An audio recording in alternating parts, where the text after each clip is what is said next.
Shaude. What's up? What's up? Happy to be here. It's still the morning time, just waking up, moving on, but glad to be sitting here with you. And I feel like I'm amongst family. So Oh, that's a you good know it. feeling. You know it. Well, the thing is that when I kind of first really started getting back into community, the coalition was one of my first stops. I I'm remember like, that. how do I get engaged? How do I get involved? And knowing that that has been such a pillar in our community, I want to hear from you how it's been, because you've been a part of this organizing for a very long time. Tell us a bit about your beginnings coming into the MLK organizing and what's kept you there in that space and allowed you to grow now to executive chair. Absolutely. So I started roughly around 12 years ago. So my daughter, who is now 13, was an itty bitty baby. I was working security downtown, and one of the security officers that I worked with was the sister, the baby sister of then council member Larry Gossett.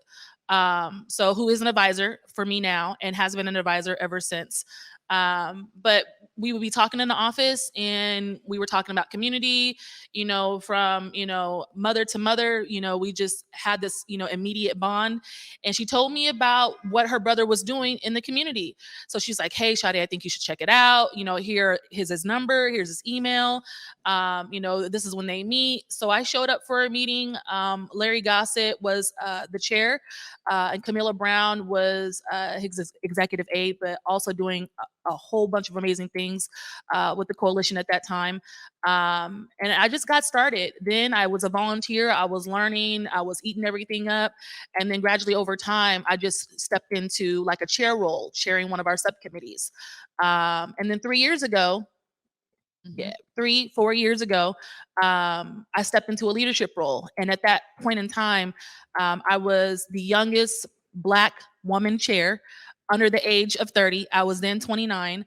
And our entire executive team was a team of Black parents, professionals, community members, all under the age of 30. So it was a pivotal time within our coalition's leadership. But I've just been driving ever since, with the support of the coalition. But it's just been amazing. Well, it's so great to, I'll say this. We need more folks like yourselves who at a young age can step into something and Right. stick with it for a Right. long time. You really represent that. And to know that Seattle is one of the longest running celebrations of MLK's legacy Right. across the nation. How does that resonate with you in terms of what you all bring? Because I think it is one of those events that everyone looks forward to every single year. Tell us a bit about the impact of that on you. Well, we are the only jurisdiction named after the Reverend Dr. Martin Luther King Jr. So that alone speaks volumes. For me, I work in the city. Actually, since COVID, I'm in and out of the city working. But this work is a whole nother job. And for actually throughout the entire year, because I'm working even off of the planning season. But this the impact of where this organization has started, and the folks that are now advisors, and the legacy behind our coalition that came before me. After hearing the history, and what it meant for them, and what it meant to continue, this mission forward, by keeping these events going, and finding different ways to expand beyond that. 3 years ago, our coalition started an internship program, in which, year one, we had 2 interns, out of Seattle high schools. Year two, it was 4, and this year we had 6. So we're growing, and it's just amazing to see these young people, freshmen through senior year in high school, say, "Hey, this is something that I want to be a part of." They're writing mission statements. They're getting sign-offs from their teachers. They're given, great references just from leaders in the community on why they need to be involved. And so me being a young person starting in this work, and then being able to see how that's evolving and getting more young people, into this work, it's just been a true sight to see. So Yeah. yeah. Well, I'll say too that I think there's something really special about community organizing that oftentimes just goes overlooked. Right.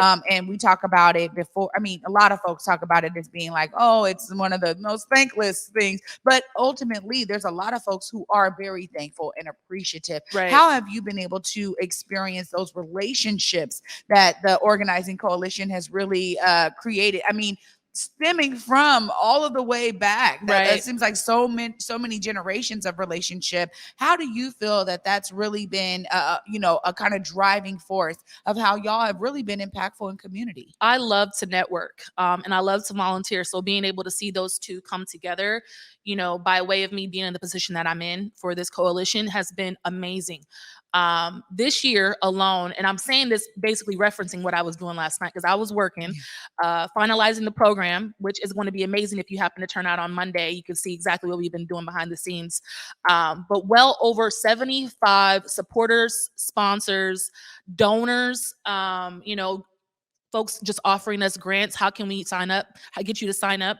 And being able to have those conversations with them in email, having them call my phone and be like, hey, this is what we want to do. How can we partner with you? It's been amazing. I think that's all, again, based off of the relationships that I've created within the coalition. Grassroots folks that have been in the community for so long, that own their own businesses, that are, sitting on boards for other, organizations in the community, doing things abroad, whether that be, internationally or just, when we think about just in the US, seeing the impact that they've made and how they're reaching out and grabbing onto me. And they're like, hey, you're one of our younger folks. We want to get you, we want to put you out there so that folks can see what this coalition is really about and how we're trying to move it forward. So for me, that's a blessing. I'm able to express that, when I'm at home with my family, with my 13-year-old daughter who's getting more involved and wanting to see what her mom is doing. And then our interns as well, setting the right example for them to say, hey, you see that I did it, I want you to do it too. Oh my goodness. Well, this is a great opportunity too for me to open it up because clearly jam-packed schedule on Monday. Right. Every year, it's without fail, it's impeccable. I'll say Right. that. I loved being a part of organizing it from the back end. I was just telling KL, I'm like, man, if I had the time, y'all know I would be there every time. So this is why for me, I'm like, man, what can I do? Let me do my part to make sure I'm spreading the message. Right. Obviously, thousands of people turn out for this every year, but this is exciting because I think with COVID, you guys made some shifts and still made a way to really celebrate Dr. King during this phenomenal time. When you think about the opportunities you all have, you said it takes a year to plan this out. You guys are having meetings throughout the year. You guys are figuring out right after, the event, you guys are doing analysis on the event and then you're starting to plan again. So this means that people have the opportunity to volunteer even now. Before I let you go, Shaude, you got to look right there. Let them know, how do they tap in with you and the coalition if they are looking to really make a statement and become a part of this coalition and volunteer? Absolutely. So you can follow us on Instagram, MLK Seattle. You can go directly to our website. It's www.seattlemlkcoalition, all together, all lowercase.org. Everything is updated. Matter of fact, I just reached out to our webmaster and told him to put the program on there so that y'all can see it this weekend. Matter of fact, later on tonight. So make sure you tune in. You can also email me, mlkseattle@gmail.com, and myself or a member of our executive team will, reach out to you and ask any questions that you may have.